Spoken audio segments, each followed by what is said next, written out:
My topic today would be product thinking and design approach. You guys have probably studied in your first years, second years. I'm sure you know the whole concept of what a product is, right? Now, you being uh, a product designer or a product engineer, if you're developing a product or you're conceptualizing a product, you need to keep in mind the feasibility and the ease of making a product. At the same time, the ease the user is going to use it for, because that's the ultimate, right? Your product needs to sell. So what we are going to cover today is basically what is a product, and this is not a very bookish definition of what product is going to be. तो आज के आपके ये जो भी boot camp के topics हैं, ये basically product development and design thinking पे होने वाला है. अब product development and design thinking, ये दोनों चीजें बहुत एक के साथ एक जुड़ी हुई है. आप जब कोई प्रोडक्ट बनाते हो, अब वो प्रोडक्ट कुछ भी हो सकता है, बट क्योंकि हम सॉफ्टवेयर को लेकर बात कर रहे हैं, तो हमारा प्रोडक्ट या तो कोई वेब ऐप होगा या फिर कोई मोबाइल ऐप होगा. ठीक है. तो अभी के लिए हमारा जो टॉपिक्स हम इस बूट कैंप पे डिस्कस करेंगे वो ये कि प्रोडक्ट किसे कहते हैं, कितने तरीके का या लेवल का प्रोडक्ट होता है, नया प्रोडक्ट क्या है, और पुराना प्रोडक्ट जो वेरिएशंस है उसे हम कौन से डेफिनेशन में और कौन से कैटेगरी में कैसे डिफाइन करते हैं. एमवीपी क्या है? एमवीपी का फुल फॉर्म है मिनिमम वायबल प्रोडक्ट. ठीक है. सो ये एमवीपी क्या चीज है? डिजाइन थिंकिंग के 5 स्टेजेस हैं जो हम बात करेंगे. कॉमन मिस्टेक्स क्या करते हैं जनरली सॉफ्टवेयर इंजीनियर्स, डेवलपर्स या प्रोडक्ट इंजीनियर्स, प्रोडक्ट डिजाइनर्स, और एक छोटा सा एक्टिविटी करेंगे कि हम अभी तक जो सीखे हैं या जाने हैं प्रोडक्ट के बारे में, उस चीज को लेकर हम कितना उसको अप्लाई कर पा रहे हैं, कितना हम एक्चुअली समझ पाए हैं इस होल चीज को. आपके जितने भी क्वेश्चंस होंगे, आप अपने क्वेश्चंस को बिल्कुल संभाल के रखें. हमारे एंड ऑफ द सेशन में हम उस क्वेश्चन का एक Q&A सेशन करेंगे. आप वहां पे जरूर पूछ सकते हैं और चैट बॉक्स में भी डाल सकते हैं. So let's start then. तो बेसिकली प्रोडक्ट किसे कहते हैं? सो प्रोडक्ट वो है जो कोई एक प्रॉब्लम को सॉल्व कर रहा है. अभी एक नल से पानी आ रहा है, तो उस पानी के बहाव को हमें रोकना है और हमारे हिसाब से रेगुलेट करना है, तो हम उसमें एक टैप लगा देते हैं, राइट? तो वो टैप एक प्रोडक्ट है at the end of the day, क्योंकि उस टैप को हम पानी के बहाव को रेगुलेट कर पा रहे हैं, पानी वेस्टेज ना हो उसे बंद कर पा रहे हैं, और जब हमें जरूरत है उसे हम खोल पा रहे हैं. ठीक है. ये बहुत सिंपल डेफिनेशन है एक प्रोडक्ट का. लेकिन क्योंकि हम सॉफ्टवेयर की बात कर रहे हैं, तो सॉफ्टवेयर में हमारे जितने सारे वेब एप्लीकेशन है या मोबाइल एप्लीकेशन है, चाहे आप स्विगी ले लीजिए, जोमेटो ले लीजिए, उबर ले लीजिए, हर एक चीज एक प्रोडक्ट कैटेगरी में आता है. अब प्रोडक्ट के कितने तरीके होते हैं? एक कहा जाता है टेंजिबल प्रोडक्ट और एक कहा जाता है इंटेंजिबल प्रोडक्ट. अब इंटेंजिबल प्रोडक्ट को हम जनरली सर्विसेज बोलते हैं. अगर आप किसी के लिए कोई काम कर रहे हैं, वो भी एक प्रोडक्ट ही है, लेकिन उसको आप देख नहीं पा रहे हैं. किसी के लिए आप डिलीवरी सर्विस दे रहे हैं, ये भी प्रोडक्ट है. मतलब मोबाइल ऐप में तो आप ऑर्डर प्लेस कर रहे हैं, लेकिन अल्टीमेटली आपको जो मिल रहा है वो तो सर्विस है, लेकिन वो भी एक प्रोडक्ट ही है. बट क्योंकि वो आपको आंखों में दिख नहीं रहा है, इसीलिए उसे हम इंटेंजिबल बोलते हैं. तो बेसिकली प्रोडक्ट का काम ये है कि आपको सोल्यूशन देना, उसके साथ कस्टमर एक्सपीरियंस देना, और उसका वैल्यू, आपके लाइफ में कोई वैल्यू ऐड करना. अब सिंपल एग्जांपल हमारे पास अमेजोन और फ्लिपकार्ट का ही है कि आज तक जो हमें बाहर जाके दुकानों में जाके खरीद के लेना पड़ता था, अब वो घर बैठे बैठे आप लोग लेके आ सकते हो.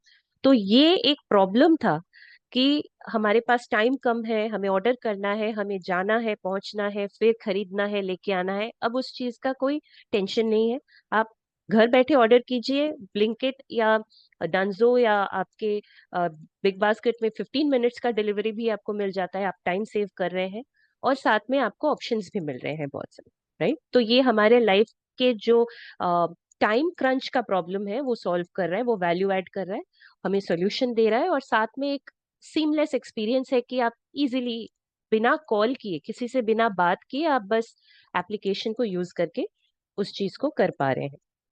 अब प्रोडक्ट के डिफरेंट लेवल्स हैं कि मेन प्रोडक्ट का जो प्रोपोजिशन है या फिर मेन प्रोडक्ट का जो मुद्दा है वो क्या है, उसे हम कोर प्रोडक्ट बोलते हैं। ठीक है। जैसे मैंने आपको कहा कि जो आप देख सकते हो वो टेंजिबल प्रोडक्ट है, और जो एक्स्ट्रा वैल्यू एडेड फीचर के साथ एनहांस्ड यूजर एक्सपीरियंस देता है उसे हम ऑगमेंटेड प्रोडक्ट बोलते हैं। अब एक सिंपल एग्जांपल उबर का अगर आप लेंगे, तो उबर को अगर हम इतने मान के चले कि हमें अपने घर से कॉलेज तक जाना है, पॉइंट ए से पॉइंट बी तक जाना है, तो ये हमारा बेसिकली कोर प्रोडक्ट प्रोपोजिशन है। The main benefit of solution the customer seeks, कि हमको एक जगह से एक दूसरे जगह जाना है, ट्रांसपोर्ट करना है, right? That is the core proposition. अब टेंजिबल प्रोडक्ट का क्या डेफिनेशन, अब अंडरस्टैंडिंग है इस उबर में, कि आपको मोबाइल ऐप मिल रहा है, कार मिल रही है, ड्राइवर मिल रहा है, ये सारे प्रोडक्ट्स हैं जो कि इकट्ठा आपको उस ऐप में मिल रहा है। और ऑगमेंटेड प्रोडक्ट का क्या डेफिनेशन है, जो एक्स्ट्रा वैल्यू एड फीचर है, जैसे कि आपका उबर राइड का रेटिंग्स हो गया, सेफ्टी फीचर्स जो होते हैं, जो डिस्काउंट्स होते हैं, जो आपको नोटिफिकेशन में मिलते हैं, ये सारे जो नॉलेज है या आपके लिए इंफॉर्मेशन है या बेनिफिट्स है, ये सारे हम ऑगमेंटेड प्रोडक्ट बोलेंगे, ये भी प्रोडक्ट है। अब इस लॉजिक के बेसिस पे आप कोई भी प्रोडक्ट उठा लीजिए, और आप नेटफ्लिक्स उठा लीजिए, ठीक है, वो भी एक प्रोडक्ट है। अब पहले के जमाने में आपको घर पे, I am not sure if you guys have seen, अगर आपने देखा होगा, आपके घर में जो सीनियर्स होंगे उनके पूछेंगे तो आप उनको आपको पता चलेगा कि पहले सिर्फ दूरदर्शन आया करती थी जिसमें एंटीना लगा के आप टीवी देखते थे। अब उसके बाद फिर केबल आई, तो केबल कनेक्शन में आपको डिफरेंट चैनल्स मिलते थे, उसके पैकेजेस बनते थे कि आपको कौन कौन से चैनल्स चाहिए। और अभी उसका एडवांस्ड वर्जन आ गया है कि आपको घर बैठे बैठे डिफरेंट चैनल्स के ऐप मिलते हैं जो कि आप स्मार्ट टीवी में कनेक्ट करके देख सकते हैं, राइट? तो ऐसे ही आपका कोर प्रोडक्ट उसमें, और टेंजिबल और ऑगमेंटेड, आपको अब समझ में आ जाएगा कि क्या वो है। अब ये जरूरी क्यों है? क्योंकि एक ही प्रोडक्ट के अंदर एज अ सॉफ्टवेयर इंजीनियर आप जब कोई सोल्यूशन बना रहे हो, तो आपका काम सिर्फ ये नहीं होता है कि आप उस सोल्यूशन को बना के उसका फीचर्स बनाओ और बस उसमें बैकएंड में वो काम कर सके, इतना बनाओ। आपको जानना ये भी जरूरी है कि ये कौन सा problem, real life problem solve कर रही है लोगों का, तो आपके लिए वो विजिबिलिटी ज्यादा होगा या क्लैरिटी ज्यादा होगा उस चीज को बेटर बनाने में। तो ये आपके लिए जानना जरूरी है कि आपका डिफरेंट लेयर्स ऑफ प्रोडक्ट्स क्या होंगे, है ना? तो अब हम देखेंगे कि न्यू प्रोडक्ट और नॉन न्यू प्रोडक्ट के वेरिएशन क्या होते हैं। बेसिकली न्यू प्रोडक्ट मतलब नया प्रोडक्ट, जो भी आप कोई नया वेब ऐप हो, मतलब वेबसाइट हो, या आपका कोई नया सीआरएम हो, चाहे कोई एप्लीकेशन हो, चाहे कोई सॉफ्टवेयर हो, कुछ भी नया बने जो इनोवेटिव, प्रॉब्लम सॉल्विंग, जो पहले नहीं था, तो वैसा अगर कुछ बने तो उसको हम नया प्रोडक्ट बोलेंगे। अब at the top of your mind, I'm just a general ask and I would like you guys to write it on your chat board. आपके लिए, आप आपको जितना समझ में आ रहा है उस हिसाब से, अब in the last recent times what do you think is a very new product that you have seen? अब पहले स्विगी जोमेटो था ही, these are all competitors। सबसे पहले जोमेटो आया था, उसके बाद स्विगी आया, ऐसे नहीं, लेकिन अभी रिसेंट टाइम्स में आपको सबसे ज्यादा इनोवेटिव नया प्रोडक्ट जो पहले नहीं था, वो क्या देखने को मिला? Porter, okay, that is interesting. Chat GPT, interesting, yes of course. Artificial intelligence ही नया है अभी फिलहाल के लिए। So now you understand right, जो पहले था ही नहीं वो अभी जो आ रहा है उसको हम न्यू प्रोडक्ट बोलते हैं। और नॉन न्यू प्रोडक्ट किसे बोलते हैं? नॉन न्यू प्रोडक्ट बोलते हैं जिसका हम अपग्रेडेड वर्जन निकाल रहे हैं। जैसे अगर आप लोगों ने पहले कभी यूज किया है नियर बाय ऐप, उसमें आपको आप जहाँ पे भी है, जिस लोकेशन पे भी है, उसके आसपास कौन से अच्छे रेस्टोरेंट है, कौन से अच्छे घूमने की जगह है, कौन सा अच्छा इवेंट है, वो देखने को मिलता था through near by app, right? अभी जोमेटो ने एक नया प्रोडक्ट लॉन्च किया है जिसे डिस्ट्रिक्ट बोलते हैं। उसमें भी आपको सिमिलर काइंड ऑफ चीजें मिल रहे हैं। पहले नियर बाय था, अभी आपके पास डिस्ट्रिक्ट ऐप है, राइट? तो ये क्या हो गया, ये अपग्रेडेशन है। जोमेटो ने अपना एक नया वर्जन या एक नई चीज अपने ही एक एक्सटेंशन, एक प्रोडक्ट का एक्सटेंशन निकाला है जिसको हम अपग्रेडेड बोलेंगे। आईफोन का नेक्स्ट वर्जन जो आ रहा है उसे हम नॉन न्यू प्रोडक्ट में कैटेगराइज करेंगे। ये पहले से था, इसका बस अपडेटेड वर्जन निकल रहा है। न्यू प्रोडक्ट बनाना तो बहुत मुश्किल है, क्योंकि चैलेंजेस क्या है पहले उसे देखना है, जो पहले नहीं था, गैप क्या है, मार्केट क्या है, और उस हिसाब से हमें उस प्रोडक्ट को बनाना होता है। लेकिन अगर हम नॉन न्यू प्रोडक्ट में देखें, वो बनाना आसान है, क्योंकि जो ऑलरेडी है उसका हम बस अपग्रेडेड वर्जन निकाल रहे हैं। बेनिफिट क्या है? आसान है इसीलिए नॉन न्यू प्रोडक्ट्स ज्यादा बनाना चाहिए, या न्यू प्रोडक्ट्स चाहे डिफिकल्ट है लेकिन something new problem solution, problem का सॉल्यूशन वो दे रहे हैं इसीलिए हमें बनाना चाहिए? As per you guys, what do you think? Okay, because they update the product by need of their people. Okay, oh very nice. Who is this, please? You can get the name. Sarah says because it is already popular in the market. Very nice, Sarah. Improvement, yes. Yes, Shruti. Yasir is saying innovation. Of course, grow up business, Girija. Great. बिल्कुल। सो चलिए देखते हैं actual में क्या reasons है, क्या benefits है। Basically अगर हम नॉन न्यू प्रोडक्ट बनाते हैं तो वो low risk and cost effect, I mean low on cost है, क्योंकि उसके हम बस नेक्स्ट वर्जन निकाल रहे हैं। हमें फ्रॉम द स्क्रैच इन्वेस्टमेंट्स की जरूरत बहुत ज्यादा नहीं होती है। जैसे किसी ने कहा कि हमारे पास ऑलरेडी वो मार्केट है, हमारे पास वो ब्रांड अवेयरनेस है, कस्टमर लॉयल्टी एंड रिटेंशन हमारे लिए इजी होता है नॉन न्यू प्रोडक्ट्स में। मार्केट डिमांड एंड कंपटीशन के बारे में हम पहले से जान रहे होते हैं, तो इसीलिए हमें प्लेस करना भी आसान होता है। Faster time to market, which you guys already have said. So incremental innovation allows testing and adding small improvements based on user feedback, which is very important because updates हम तभी करेंगे जब हमारा यूजर को उसमें कोई अपडेट्स या कोई इनोवेशन चाहिए होगा। लाइक somebody has said कि it is based on the people's feedback, which is very important.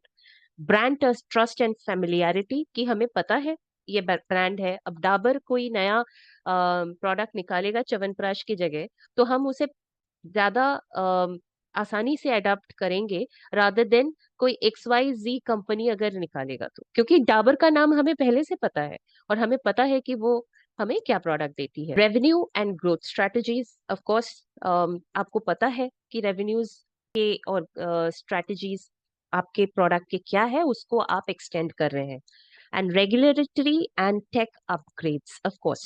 सो आप जिस बैकएंड पे, जिस सॉफ्टवेयर में आप उस चीज को बना रहे हैं, उसके ऊपर आप टेक्नोलॉजी अपग्रेडेशंस कर रहे हैं, which is comparatively easier rather than just deploying one new technology to start from the scratch. We would look a little bit about कि डिजाइन थिंकिंग क्या कहते हैं। अब अब तक तो हम प्रोडक्ट के बारे में बात कर रहे थे, अब डिजाइन थिंकिंग किसे कहते हैं? Do any one of you guys know what design thinking is? I mean, just one word would do quickly. Roadmap, interface, okay. User interface, of course, it is a part of design thinking. Creativity, recognition, prototype, wow, blueprint, great. Why is design thinking required? You know, you guys are right. Um, all the different perspectives, all the different answers that you guys are giving is part of the many which creates design thinking. innovation, invention, you know, blueprint, ideation, empathy, everything that you're saying, it's all part of the puzzle. It adds up to design thinking. Design thinking की जरूरत इसलिए है हमको क्योंकि at the end of the day जो product हम बना रहे हैं वो हमारे कस्टमर यूज करेंगे, राइट? अब वो कस्टमर के लिए अपना प्रॉब्लम का सल्यूशन यूज करना इजी हो, हैसल फ्री हो, और उसके लिए वो प्रॉब्लम सॉल्यूशन हो रादर देन प्रॉब्लम क्रिएटर हो, ये हमें दिमाग में रख के डिजाइन करना जरूरी है। चाहे वो हम कोड लिख रहे हैं, चाहे वो हम लॉजिक का फ्लो बना रहे हैं, या फिर हम यूजर इंटरफेस बना रहे हैं, ठीक है? हर चीज में हमें ये इंश्योर करना है कि जो सोल्यूशन कस्टमर ढूंढ रही है वो सोल्यूशन हम उन्हें इजीली दे पा रहे हैं, राइट? अब डिजाइन थिंकिंग के डिफरेंट सेगमेंट्स हैं। सॉफ्टवेयर डेवलपमेंट लाइफ साइकिल उसका एक पार्ट है, और यूआई यूएक्स उसका एक पार्ट है। वर्चुअल रिप्रेजेंटेशन, वायर फ्रेमिंग, जो बहुत लोगों ने कहा कि ब्लूप्रिंट, बेसिकली वायर फ्रेम करना कि हम एक सॉफ्टवेयर बना रहे हैं तो उसका ब्लूप्रिंट क्या होगा, साइट मैप्स क्या होंगे। और उसके कुछ टूल्स हैं जो कि जिसमें से एक टूल्स हम सीखेंगे आज। सो फिग्मा है, मीरो है, कैनवा है। So there are different tools through which we can create these kind of blueprints of the user interface, right? So what exactly design thinking is? It is a non-linear iterative problem solving approach जिसके 5 phases है: empathize, define, ideate, prototype and test। ठीक है? अब empathize, it is self defining for you guys कि आपको exact issue क्या है या कस्टमर का प्रॉब्लम क्या है वो समझना है पहले।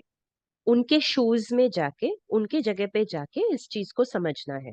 फिर डेफिनेशन, डिफाइन, आपको डिफाइन करना है कि एग्जैक्टली प्रॉब्लम क्या है, और फिर आपको उसके ऊपर ब्रेनस्टॉर्मिंग करना है, आइडिएट करना है, चिंतन करना है कि इसका सोल्यूशन कैसे निकाला जाए।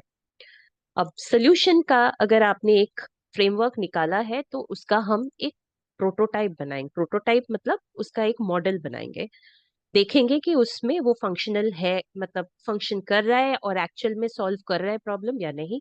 फिर हम उसको टेस्ट करेंगे हमारे टारगेट ऑडियंस के में से कुछ लोगों को लेकर, right? And then we will launch it in the market. ये है बेसिकली हमारा डिजाइन थिंकिंग के 5 सिंपल फेजेस। हमारे डिजाइन थिंकिंग में एक बड़ा अनोखा कॉन्सेप्ट है जिसे हम बोलते हैं, ये जो प्रॉब्लम सॉल्विंग हम बार बार बोल रहे हैं ना, और प्रोडक्ट के बारे में हमने जान लिया टेंजिबल इंटेंजिबल। अब प्रॉब्लम्स के भी 2 कैटेगरीज होते हैं। एक है इजी प्रॉब्लम्स और एक है विकेड प्रॉब्लम्स। अब आप बोलेंगे कि इजी प्रॉब्लम और विकेड प्रॉब्लम में डिफरेंस क्या है? इजी प्रॉब्लम्स वो है जिसको आप डिफाइन कर पा रहे हैं, जिसके लिए आप सोल्यूशन निकालने का स्टेप्स बना पा रहे हैं, और उसको प्रोटोटाइप बना के उसको टेस्ट कर पा रहे हैं, उसका सोल्यूशन निकाल पा रहे हैं। लेकिन विकेड प्रॉब्लम्स ये है जिसका एक सिंपल सॉल्यूशन का पाथ नहीं है, जिसमें और भी पैरामीटर्स है other than just the technology, other than just the designing और मार्केट अंडरस्टैंडिंग और योर कस्टमर नीड्स रिक्वायरमेंट।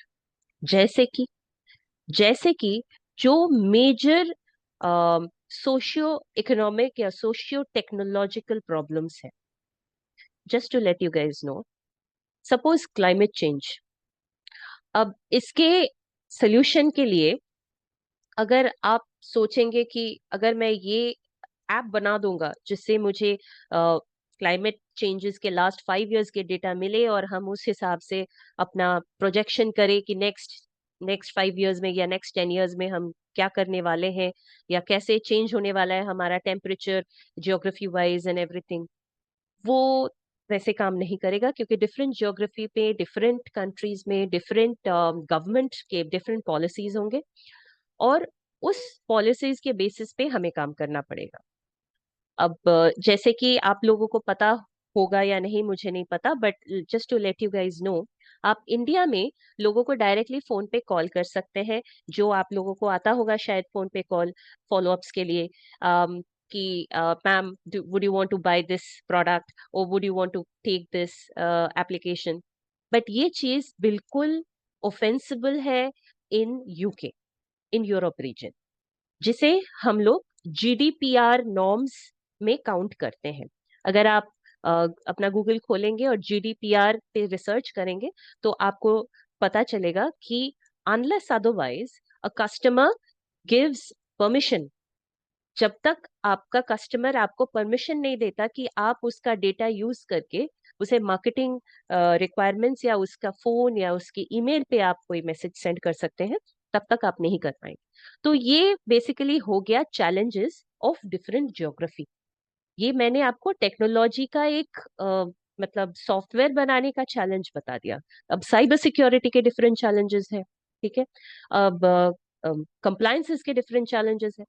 तो आपका एक सिर्फ टेक्नोलॉजी का सोल्यूशन यहाँ पे काम नहीं करेगा। तो ऐसे जो बड़े प्रॉब्लम्स है जिसमें बड़े सारे और भी इश्यूज हैं जिसे कंसिडर करना है, पैरामीटर्स हैं जिसे हमें कंसिडर करना है, उसे विकेट प्रॉब्लम्स बोलते हैं। अब हमें हमको कोई लेना देना नहीं विकेट प्रॉब्लम से, because these are not what we are going to do right now. Google handles wicked problems, you know, people as big as them, IBM handles wicked problems. आपने IBM के Watson सुने होंगे। Watson is an intelligence system of IBM. It actually gives a lot of government assistance. It works with the different governments and helps in analysis of lot of their contingency and rescue operations and missions. So these big companies, Nvidia, Google, IBM, they generally work on wicked problems. So when you start working with them, probably you would also start working on wicked problems. Right now, we will only consider on the simple problems, right?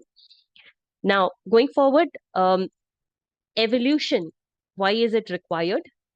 Evolution is required because every age, every stage of your customer will need different um, things. Every stage of your customer will demand different services, demand different kind of attention from you. So that's why, and also with the age that we are going, the time that we are getting more faster, right? तो हमारे पास बहुत ज्यादा time है नहीं कोई चीज को बहुत ज्यादा टाइम देने के लिए। So if you can see in this picture, it clearly depicts कि मैक ने अपना एप्पल से शुरू किया था और फिर उसका स्क्रीन्स धीरे धीरे it has gone diminishing in size, and right now you get what, like thin air, one dimension kind of a screen, right? That's because the more we have got urbanized, हमारे पास अभी अपने घर में जगह कम है। पहले जमाने में बहुत जगह होते थे, हम चीजों को रख पाते थे, अब जगह ही नहीं है। सो इसीलिए मैक को भी ये सोचना पड़ा कि अब हमारा ये एप्पल वो रखेंगे कहाँ हमारे कस्टमर्स।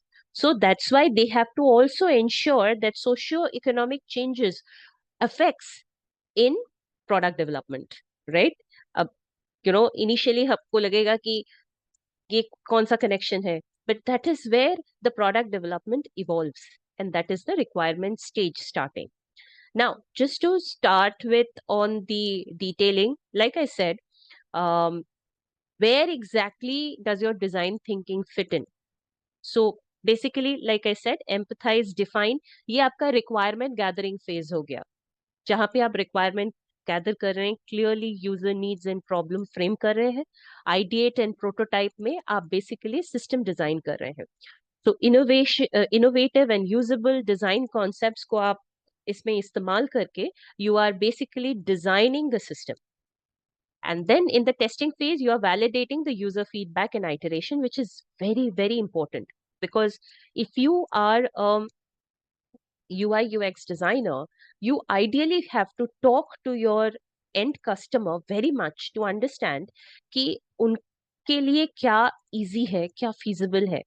हमारा जो ह्यूमन आई मूवमेंट है उसके ऊपर बेस करके हमारे colour coding of the buttons होंगे, हमारा अलाइनमेंट ऑफ द मैसेजिंग होंगे। अगर हम चाहते हैं कि हमारे ऐप से ज्यादा लोग स्वाइप करें यस, तो हमें चीजों को राइट अलाइनमेंट में रखना पड़ेगा, बिकॉज हमारे ह्यूमन ब्रेन्स का मैक्सिमम अलाइनमेंट राइट अलाइनमेंट में सबसे पहले जाता है rather than left.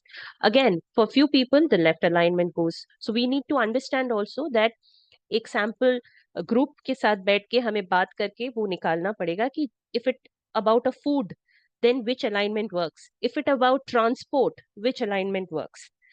So similar, different industries will have different kind of requirements. Now, like I said, अब प्रोडक्ट हो गया, डिजाइन और रिक्वायरमेंट, आपके जो प्रोडक्ट की जो रिक्वायरमेंट है उसके डिजाइन थिंकिंग अप्रोच आपने ले लिए। अब ये सब करके आपने करना क्या है, आपको एक एमवीपी बनाना है। So MVP is nothing but minimum viable product. अब प्रोडक्ट से पहले एमवीपी आता है, क्योंकि product is the finished stage where you have put all the features, all the requirements, and it is a finished good for the market, you know, testing or its market launch. But उससे पहले आपके कम budget में अगर आप एक prototype बना रहे हैं ताकि आपको देखने को मिले कि एक्चुअल में जो मैं सोच रहा हूँ वो मार्केट फिट हो रहा है या नहीं, एक्चुअल में वो प्रॉब्लम सॉल्व कर रहा है या नहीं, तो बिजनेसेस जनरली प्रेफर करते हैं कि ऐसा कुछ छोटा पहले बनाया जाए, which is called minimum viable product. ठीक है, तो ये basically simplest working version of your product है that delivers core value and is tested with the users. अब इसमें इसका पर्पस क्या है? पर्पस ये है कि जल्दी इसमें आपको जानने को मिल जाता है कि आपका एंड कस्टमर्स का रिएक्शन क्या है, आपका रिस्क कम है क्योंकि आपने कम इन्वेस्टमेंट में ये चीज बनाया है, और आपने यहाँ से आपके कस्टमर्स के फीडबैक गैदर कर लिए हैं, क्योंकि आप ऑब्वियसली वो जब इसको यूज करेंगे तो वो अपना फीडबैक आपको जरूर देंगे। इसके रियल लाइफ एग्जांपल्स अगर मुझे आपको बताने हैं तो आप लोगों ने ड्रॉप बॉक्स जरूर ये यूज किया होगा टू शेयर फाइल्स और to probably upload big media files and share with your friends और फॉर योर प्रोजेक्ट यूज। तो ये ड्रॉपबॉक्स जब खुद को लॉन्च किया था मार्केट में, तो उससे पहले उसने अपना एक एमवीपी वर्जन निकाला था, और उसने वो रिलीज किया था with just an explainer video. वो कोडिंग करने से भी पहले अपना कॉन्सेप्ट फेज को सिर्फ मार्केट में लॉन्च किया था with certain handful of people of course. और ये मतलब उसने वो प्रोडक्ट का कोडिंग भी नहीं शुरू किया था, लेकिन उसने सिर्फ कॉन्सेप्ट बताया था कि ये करेगा क्या सॉफ्टवेयर या सर्विस। और उसमें उसको इतना ओवरवेलमिंग रिस्पॉन्स मिला कि of course this is something that we need, and if we can have something storage in the cloud, Google cloud तो हमें एक्स्ट्रा स्टोरेज खरीदना पड़ता है, this is like massive thing which I can tag with my Google. So उसका वो response के वजह से they got the confidence that yes, if we create this product it's going to be a huge market hit. So that is where they started creating this whole product, and they were successful. You know what billion-dollar company Dropbox is today, right? Similarly, Airbnb, जब Airbnb ने start किया था, founders first tested idea by renting out their own apartments. So this is the real cases and real back end story of the products which is doing $1 million businesses. और वो भी एक मतलब business outcome के expectation से ये चीज किया गया। This is called stress testing, right?